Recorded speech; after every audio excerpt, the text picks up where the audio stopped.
அனைத்தையும் செய்தோம். இஸ்லாமிய சகோதரர்கள் ஒரு படத்தோடைய கான்செப்ட்ங்கிறது ஒவ்வொருத்தருடைய பார்வையில் இருக்கு. அப்ப 99 to 2004 உங்களுடைய ஐயா கலைஞர் அவர்கள் என்ன பேசினாரு நாங்களும் இப்ப எடுத்து பேச முடியும்.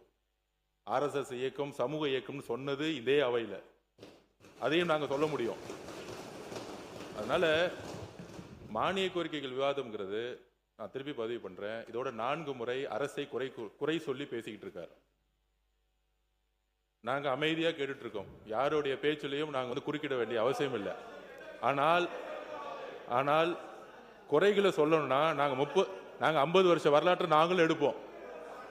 99 to 2004 கோத்ரா கலவரம் நடக்கும் பொழுது என்ன குரல் கொடுத்தீங்க நீங்க? இஸ்லாமியர்களுக்கு பாதிக்கப்படும் பொழுது அமைச்சரவையில் இருந்தது யார்? இதே திமுக தான். அமைச்சரவையில் இருந்து என்ன அப்ப குரல் கொடுத்திருக்கலாமே. கோத்ரா கலவரத்துல எல்லா இஸ்லாமியர் இறக்கப்பட்டாங்க, அதனால நாங்க அமைச்சரவையில் இருந்து ரிசைன் பண்றோம், எங்களுக்கு பதவி முக்கியம் இல்ல, இஸ்லாமியர்களோட உயிர் தான் முக்கியம் அப்படின்னு பதவியில இருந்து விலகி இருக்கலாமே. திமுக விலகி இருக்கலாமே.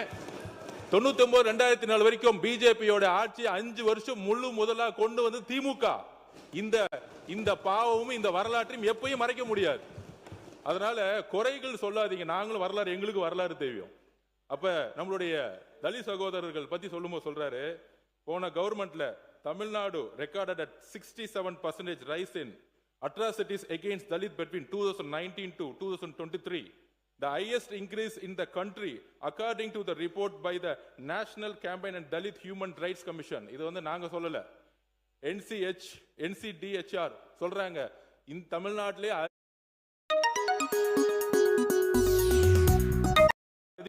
தலித் மக்களுக்கு எதிரான கிரைம் நடந்தது உங்களுடைய ஆட்சியிலிருந்து இங்க டேட்டா சொல்லுது.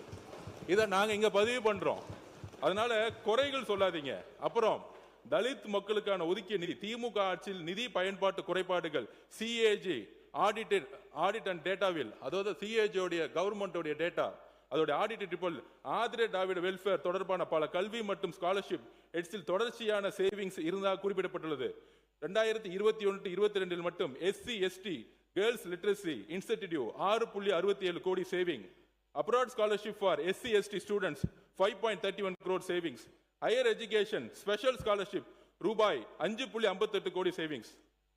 அப்புறம் SC ST students educational assistance ரூபாய் 7.24 கோடி சேவிங்ஸ் போன்ற தொகைகள் பதிவு செய்யப்பட்டன.